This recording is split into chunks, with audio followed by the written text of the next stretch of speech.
Hello दोस्तों, मैं मुनीराज अपने यूट्यूब चैनल मुनी क्लासेस पर आपका स्वागत करता हूं। आज हम अपने अगले लेक्चर के साथ आपके समक्ष आए हैं। तो आप अगर चैनल को पहली बार देख रहे हैं तो इसको सब्सक्राइब करिए। अगर वीडियो पसंद आए तो अंत में इसको लाइक ज़रूर कर दीजिएगा। तो आज जिस टॉपिक के साथ हम आए हैं वह है समाज। क्योंकि समाज का ही अध्ययन समाजशास्त्र के अंतर्गत किया जाता है और हम समाजशास्त्र को पढ़ रहे हैं, समाजशास्त्र विषय को समझ रहे हैं। तो चूँकि समाजशास्त्र की मूलभूत अवधारणाओं में ये पहली प्रमुख मूलभूत अवधारणा है जिसकी चर्चा आज के लेक्चर में हम करेंगे। इसके अंतर्गत हम समाजशास्त्र में समाज का अर्थ एक विशेष सेंस में लगाया जाता है या समाज का अर्थ समाजशास्त्र के अंतर्गत किस प्रकार लगाया जाता है उसकी बात करेंगे और सामाजिक विशेषताओं, समाज की मूलभूत विशेषताओं की भी बात करेंगे और विभिन्न विद्वानों ने समाज को किस प्रकार परिभाषित किया है उसकी भी चर्चा करेंगे। तो आइए बढ़ते हैं।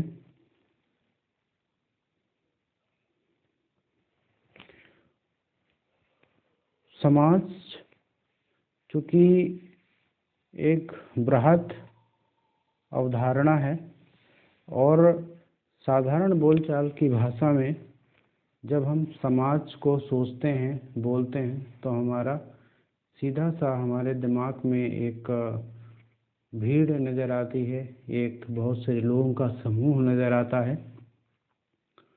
लेकिन समाजशास्त्र के अंतर्गत भी समाज का यही अर्थ है जो कॉमन सेंस में लगाया जाता है वो नहीं है।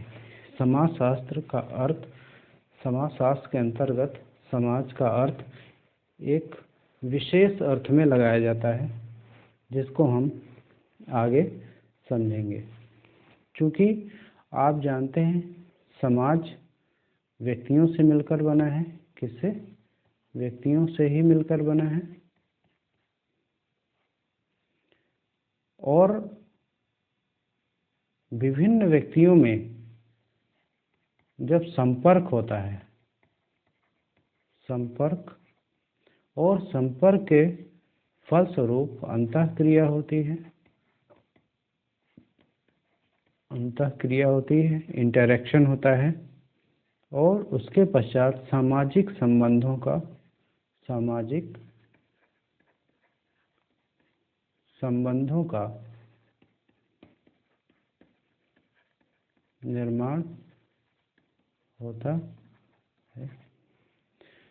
अब ये सामाजिक संबंध समाज के अंतर्गत जो विभिन्न व्यक्ति स्थापित करते हैं, सामाजिक व्यवस्था में, आर्थिक व्यवस्था में, राजनीतिक व्यवस्था में,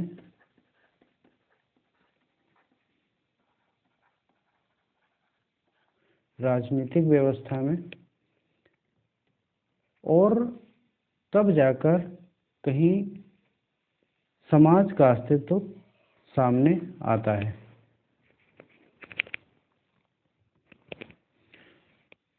और इन संबंधों की सीमा जो व्यक्ति विभिन्न व्यक्तियों से मिलकर स्थापित करता है, उनसे अंतःक्रिया के फलस्वरूप संबंधों का निर्माण करता है। तो इनकी परिधि, जो संबंधों की परिधि है, असीमित है। इसको निर्धारित नहीं किया जा सकता कि व्यक्ति के संबंध कहाँ तक होंगे। इसका सीधा सा अर्थ है कि एक व्यक्ति विभिन्न व्यवस्थाओं से संबंध स्थापित करता है, विभिन्न व्यक्तियों से संबंध स्थापित करता है,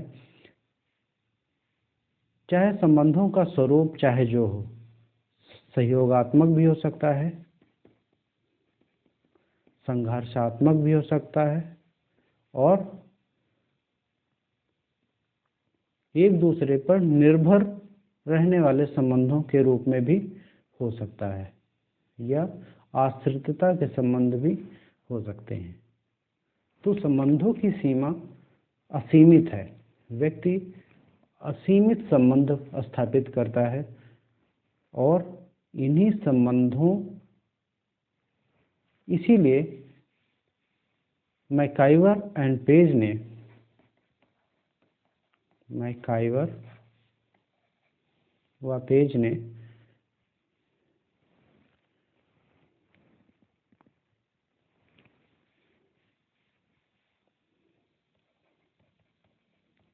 मैकाइवर व पेज ने इसे क्या कहा है, समाज को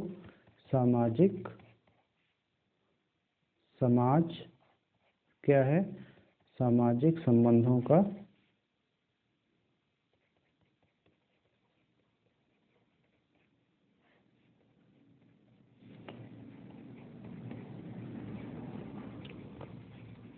समाज सामाजिक संबंधों का जाल है। ये किसने कहा है, मैकाइवर एंड पेज ने समाज को परिभाषित करते हुए ये कहा है कि समाज सामाजिक संबंधों का जाल है और समाज शास्त्र के अंतर्गत इसी जाल का ही अध्ययन किया जाता है या सामाजिक संबंधों का ही अध्ययन किया जाता है।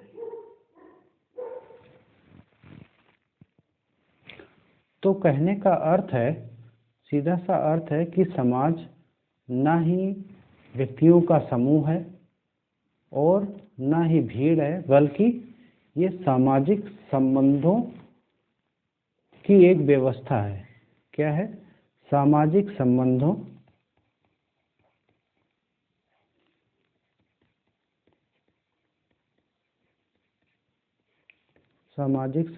की व्यवस्था है। और सामाजिक संबंध कैसे बनते हैं, दो व्यक्ति, दो समूह या व्यक्ति और समूह जब संपर्क में आते हैं तो संबंधों की स्थापना होती है और तभी वे समाज का हिस्सा बनते हैं। जब हम कहते हैं कि समाज परिवर्तित हो रहा है या समाज का जो स्वभाव है वो बदल रहा है, तो असल में हम कह रहे होते हैं कि सामाजिक संबंधों का स्वरूप बदल रहा है। सामाजिक संबंध वैसे नहीं है जैसे पहले थे, इसीलिए हम कहते हैं कि समाज जैसा पहले था वैसा अब नहीं है। तो समाज की अवधारणा को समझने के क्रम में जो दो तीन चीज़ें हमने समझी, वो है पहली संपर्क, दूसरा है अंतःक्रिया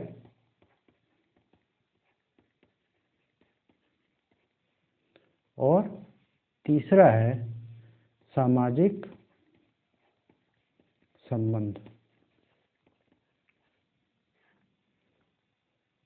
तो ये सारी चीज़ें समाज के निर्माण में योगदान देती हैं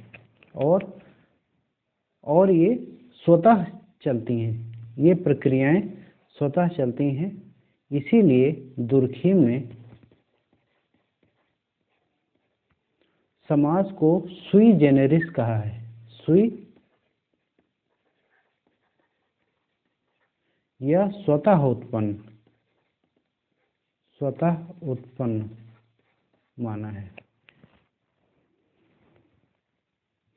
इस प्रकार हम कह सकते हैं कि समाज का तात्पर्य व्यक्तियों के किसी समूह या संगठन से नहीं होता, बल्कि समाज व्यक्तियों के बीच पाए जाने वाले पारस्परिक संबंधों की एक व्यवस्था है। पारस्परिक संबंधों की एक व्यवस्था है। तो हमने इसको समझा कि समाजशास्त्र का अर्थ क्या है और समाज के निर्माण में कैसे व्यक्ति संपर्क में आते हैं। व्यक्ति संपर्क में आएगा, व्यक्ति समूह संपर्क में आएगा या समूह और समूह संपर्क में आएगा, तभी उनके मध्य अंतःक्रिया होगी और उसके पश्चात सामाजिक संबंधों का निर्माण होगा। अब हम देखेंगे कि विभिन्न विद्वानों ने समाजशास्त्र में समाज के अर्थ को किस प्रकार परिभाषित किया है। समाज के अर्थ को किस प्रकार परिभाषित किया है।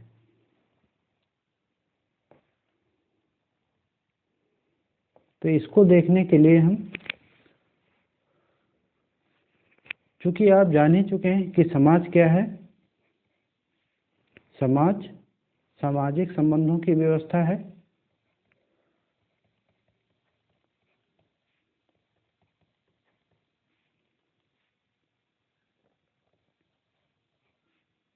सामाजिक संबंधों की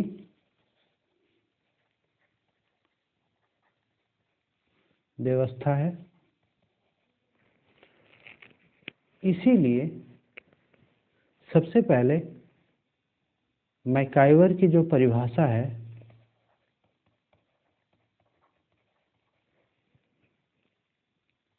मैकाइवर व पेज, इन्होंने कहा है कि समाज रीतियों, कार्यविधियों, अधिकार और पारस्परिक सहायता, अनेक समूहों और उपविभागों, मानव व्यवहार के नियंत्रणों तथा स्वतंत्रता की व्यवस्था है। तो सबसे बृहद परिभाषा समाज की मैकाइवर एंड पेज ने दी है, जिसमें उन्होंने विभिन्न रीतियों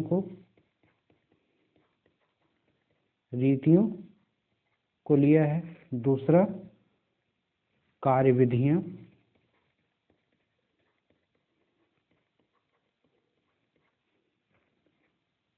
अधिकार,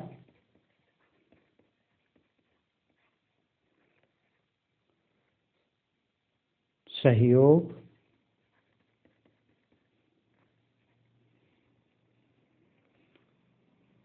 स्वतंत्रता और नियंत्रण की व्यवस्था है। तो अगर आप समाज को ध्यान से देखेंगे तो ये सारी चीज़ें मैकाइवर एंड पेज ने जो परिभाषा समाज की दी है, वह सारी चीज़ें आपको दिखाई देंगी।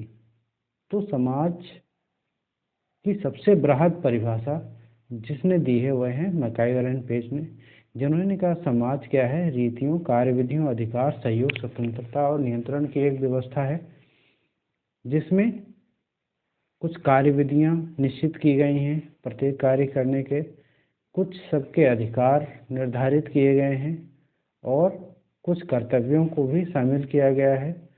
सहयोग और संघर्ष दोनों पाए जाते हैं। स्वतंत्रता और नियंत्रण भी समाज का अभिन्न अंग है। इस प्रकार मैकाइवर एंड पेज ने समाज को सामाजिक संबंधों की एक व्यवस्था माना है, और सामाजिक संबंध चूंकि अमूर्त होते हैं, इसीलिए मैकाइवर एंड पेज ने समाज को अमूर्त माना है। अमूर्त माना है, जो ना दिखाई दे, एब्स्ट्रैक्ट माना है। इसी तरह दूसरे विचारक हैं जो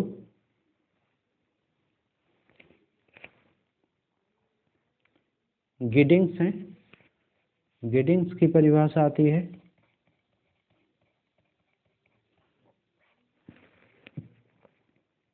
गिडिंग्स ने कहा है कि समाज स्वयं में एक संघ अथवा संगठन है अथवा औपचारिक संबंधों का ऐसा योग है जिसमें सहयोग देने वाले लोग पारस्परिक संबंधों द्वारा जुड़े रहते हैं। तो इसलिए गिडिंग्स की परिभाषा में औपचारिक संबंध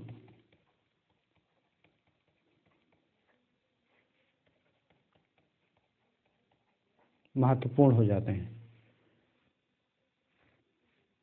समाज के निर्माण में गिडिंग्स ने औपचारिक संबंधों को महत्वपूर्ण माना है।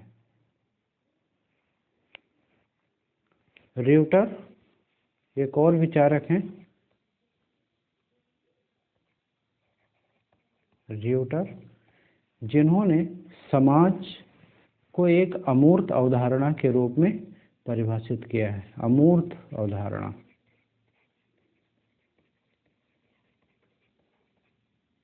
यहाँ से जो अधिकतर क्वेश्चन आते हैं वो मूर्त और अमूर्त के ही आते हैं कि किसने समाज को मूर्त माना है या किसने अमूर्त माना है। और जो मैकाइवर एंड पेज ने परिभाषा अपनी दी है वो आ जाती है कभी कभी। और समाज सामाजिक संबंधों का जाल है, ये किसका स्टेटमेंट है, मैकाइवर एंड पेज का है, ये भी कभी कभी आ जाता है। तो इन चीज़ों को याद रखना बहुत आवश्यक है। तो रिवटर ने क्या कहा है कि समाज एक अमूर्त धारणा है जो एक समूह के सदस्यों के बीच पाए जाने वाले पारस्परिक संबंधों की संपूर्णता का बोध कराती है। तो इन्होंने भी सामाजिक संबंधों को महत्वपूर्ण माना है, इसीलिए उसको अमूर्त माना है, सामाजिक संबंध।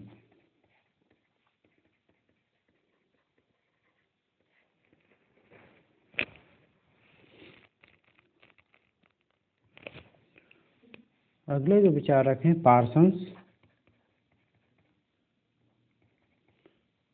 पार्सन्स ने समाज को परिभाषित करते हुए कहा है कि समाज को उन मानवीय संबंधों की जटिलता के रूप में परिभाषित किया जा सकता है जो साधन और साध्य के रूप में की गई क्रिया के फलस्वरूप उत्पन्न होते हैं, चाहे वह यथार्थ हो या प्रतीकात्मक।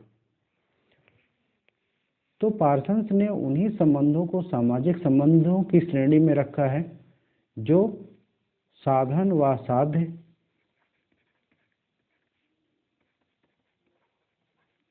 के फलस्वरूप की गई क्रिया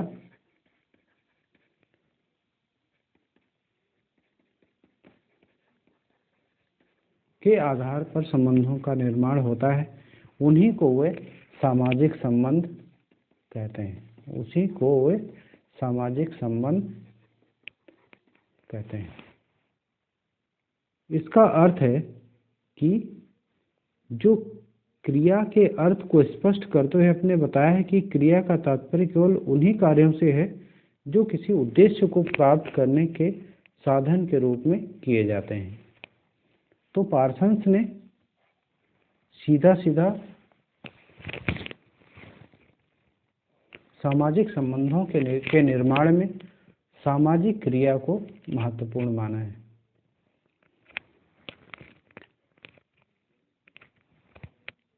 अब ये कहा जा सकता है कि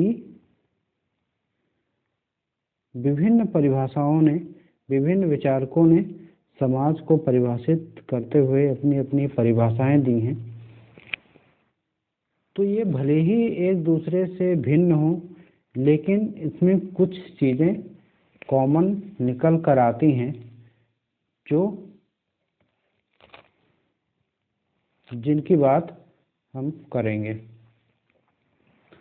पहला यह है कि समाज का निर्माण सामाजिक संबंधों से होता है। समाज का निर्माण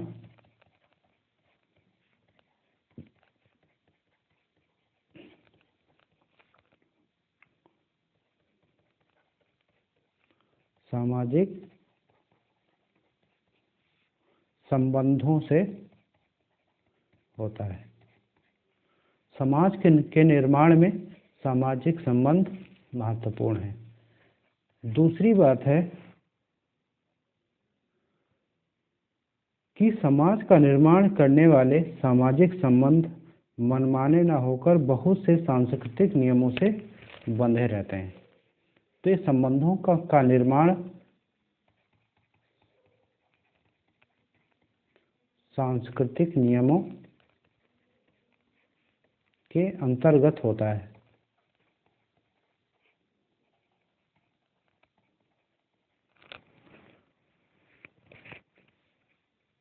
तीसरी जो बात है कि समाज में व्यक्ति का महत्व केवल इसी अर्थ में है कि व्यक्तियों द्वारा ही सामाजिक संबंधों की स्थापना की जाती है। सामाजिक संबंधों की स्थापना में, सामाजिक संबंधों की स्थापना में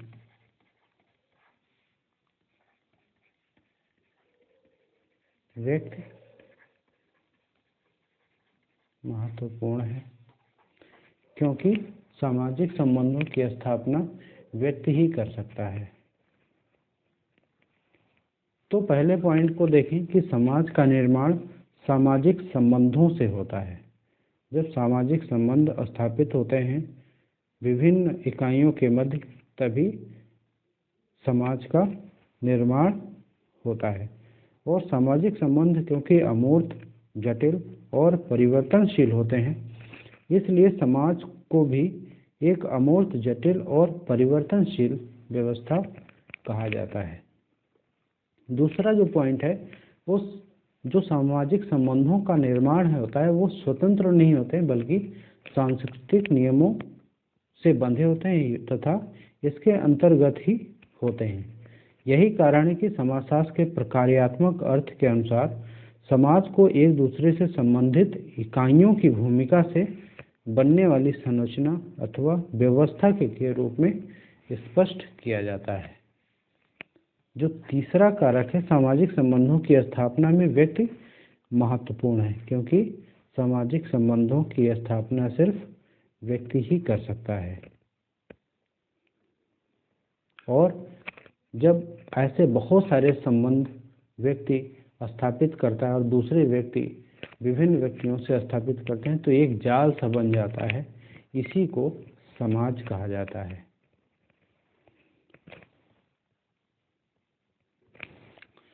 आइए थोड़ी सी चर्चा सामाजिक संबंधों की कर ली जाए, क्योंकि समाज के निर्माण में सामाजिक संबंध महत्वपूर्ण हैं।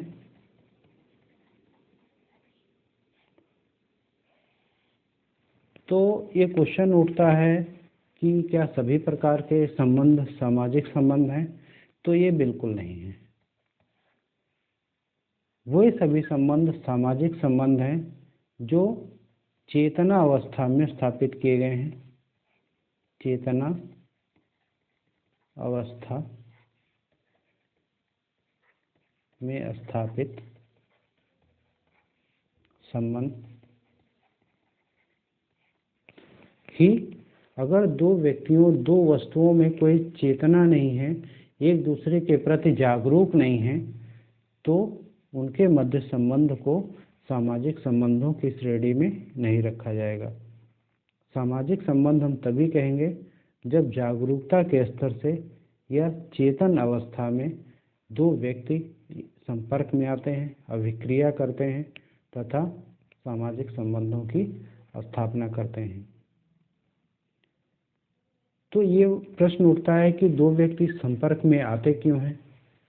तो आप जानते हैं कि व्यक्तियों की बहुत सारी आवश्यकता होती हैं जिनको वह स्वयं अकेले पूरी नहीं कर सकते। इसीलिए प्रत्येक व्यक्ति को दूसरे से संबंध स्थापित करने की आवश्यकता पड़ती है। विभिन्न व्यक्तियों से, विभिन्न क्षेत्र के व्यक्तियों से, आर्थिक, राजनीतिक, सामाजिक, बहुत न जाने कितने संबंध एक व्यक्ति अपने जीवन में स्थापित करता है, क्योंकि उसकी ज़रूरतें सभी व्यक्तियों से मिलकर ही पूरी होती हैं। व्यक्ति अपनी आवश्यकताओं को अकेले पूरा नहीं कर सकता। अतः कह सकते हैं कि अंतर्निर्भरता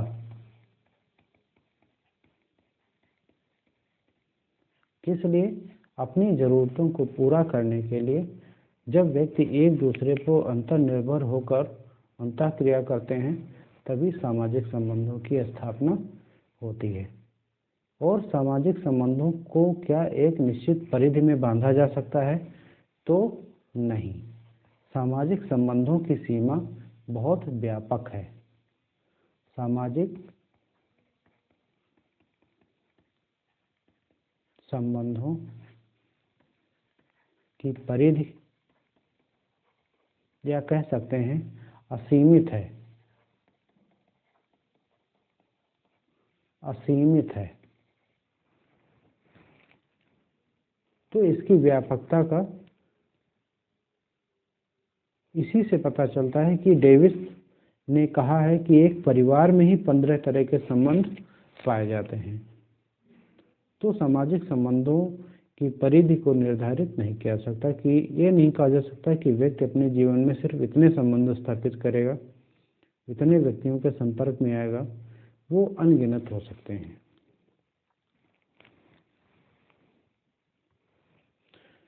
और जो सामाजिक संबंधों में अगली बात है, परिवर्तनशीलता पाई जाती है। परिवर्तनशीलता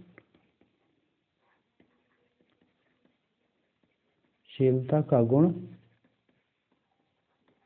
पाया जाता है, क्योंकि सामाजिक संबंध प्रत्येक समय में एक समान नहीं रहते। ये परिस्थितियों व आवश्यकताओं के अनुसार बदलते रहते हैं, या विभिन्न कानूनों के अनुसार, लोकाचारों के अनुसार या प्रथाओं के अनुसार इनके स्वरूप में परिवर्तन आता रहता है।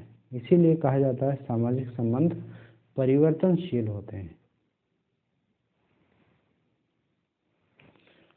आइए अब सामाजिक संबंधों की विशेषताओं को संक्षेप में समझ लेते हैं। विशेषताओं को संक्षेप में समझने के क्रम में विशेषताएं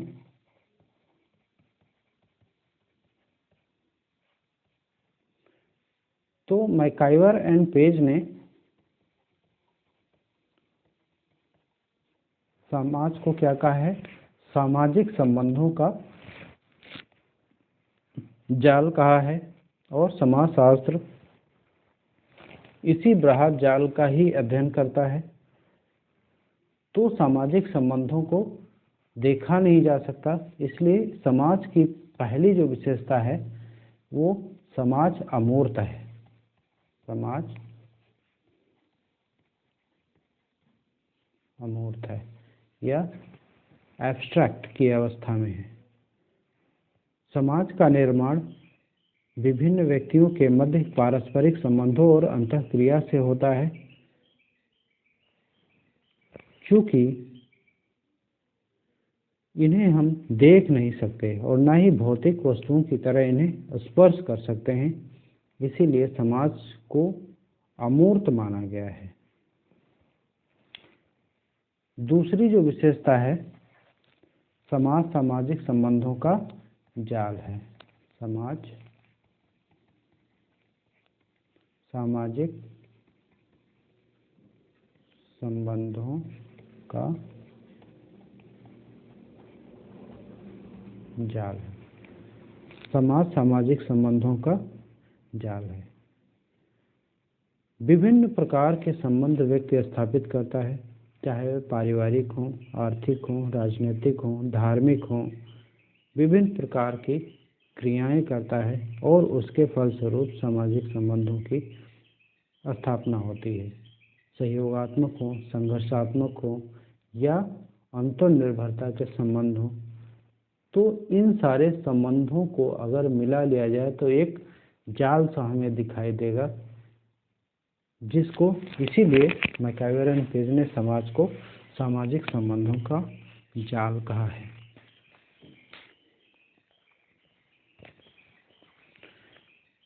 जो अगली विशेषता है वह है पारस्परिक जागरूकता। पारस्परिक जागरूकता तो हमने पहले ही बताया है कि सामाजिक संबंधों का निर्माण तभी होता है जब दो व्यक्ति जागरूक होकर या एक दूसरे के प्रति चेतना में होकर संपर्क में आकर अंतःक्रिया करते हैं। और यह अंतःक्रिया प्रत्यक्ष व अप्रत्यक्ष दोनों प्रकार की हो सकती है। अंतःक्रिया प्रत्यक्ष भी हो सकती है और अप्रत्यक्ष भी होती है। इन दोनों क्रियाओं से सामाजिक संबंधों का निर्माण होता है, लेकिन सामाजिक संबंधों के निर्माण के क्रम में एक दूसरे के प्रति जागरूक होना आवश्यक है। तो समाज में पारस्परिक जागरूकता पाई जाती है। अगली जो विशेषता है, समाज में समानता तथा भिन्नता का समावेश है।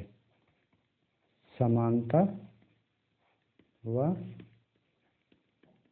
भिन्नता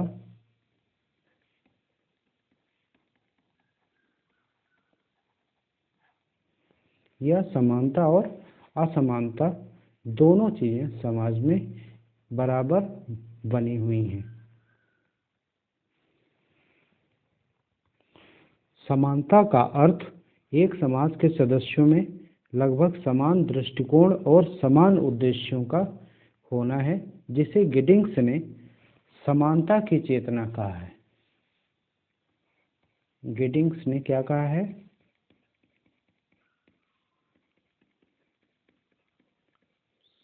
समानता की चेतना, क्योंकि कुछ ऐसी चीज़ें जरूर होती हैं जिसे समाज ने सभी व्यक्तियों के लिए निर्धारित किया है, सभी व्यक्तियों के लिए लक्ष्यों का निर्धारण किया है। और भिन्नता का तात्पर्य एक समाज के सदस्यों की रुचियों, योग्यता, कार्यों और हितों में भिन्नता है। तो ये विशेषता क्या है? समाज में समानता व भिन्नता पाई जाती है। जो अगली विशेषता है, समाज में सहयोग व संघर्ष दोनों होता है। समाज में सहयोग व संघर्ष दोनों को देखा जा सकता है। ऐसा नहीं कि समाज में सिर्फ सहयोग ही पाया जाता है, संघर्ष या विरोध कहीं नहीं नजर आता, ऐसा नहीं है। समाज में सहयोग भी होता है, जहाँ एक व्यक्ति दूसरे व्यक्ति से सहयोग करता है, तथा संघर्ष भी हमें देखने को, विरोध भी हमें देखने को मिलता है। अब संघर्ष व सहयोग दोनों प्रकारों में मैकाइवर ने प्रत्यक्ष सहयोग या प्रत्यक्ष अप्रत्यक्ष सहयोग, प्रत्यक्ष संघर्ष और अप्रत्यक्ष संघर्ष दोनों चीज़ों को विभाजित किया है। सहयोग को मैकाइवर ने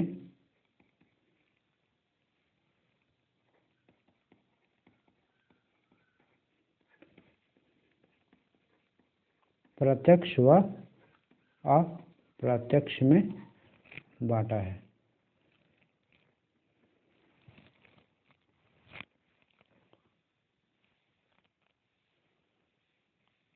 मैकाइवर का एक और कथन है, मैकाइवर ने समाज संघर्ष मिश्रित सहयोग कहा है। समाज को किस प्रकार देखा है? संघर्ष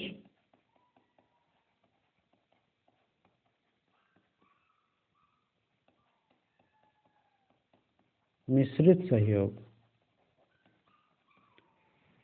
तो मैकाइवर ने समाज को संघर्ष मिश्रित सहयोग कहा है, अर्थात समाज में संघर्ष व सहयोग दोनों पाए जाते हैं, लेकिन सहयोग की मात्रा अधिक है संघर्ष की अपेक्षा।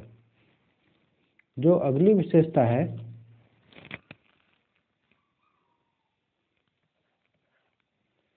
वह है पारस्परिक निर्भरता। पारस्परिक निर्भरता, समाज में विभिन्न व्यक्तियों के मध्य पारस्परिक निर्भरता के संबंध पाए जाते हैं, क्योंकि व्यक्ति अकेले अपनी आवश्यकताओं को पूरा नहीं कर सकता, इसलिए विभिन्न व्यक्तियों से संपर्क स्थापित करता है। इसीलिए सदस्यों में पारस्परिक निर्भरता पाई जाती है।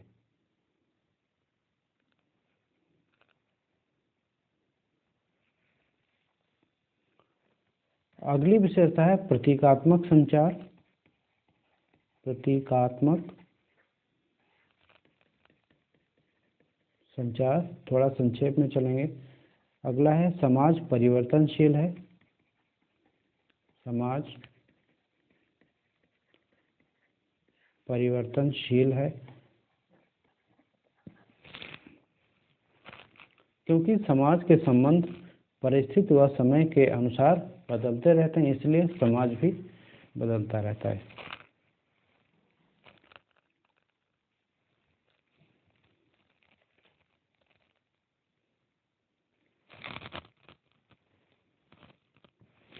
इस प्रकार हमने समाज की एक अवधारणा के रूप में देखा, उसको समझा। विभिन्न विद्वानों ने समाज को किस प्रकार परिभाषित किया है और समाज की विशेषताएं क्या हैं और सामाजिक संबंधों के बारे में बात की। अगर ये वीडियो आपको पसंद आया हो तो लाइक करिए और चैनल को सब्सक्राइब करिए। मिलते हैं अगले वीडियो में। धन्यवाद।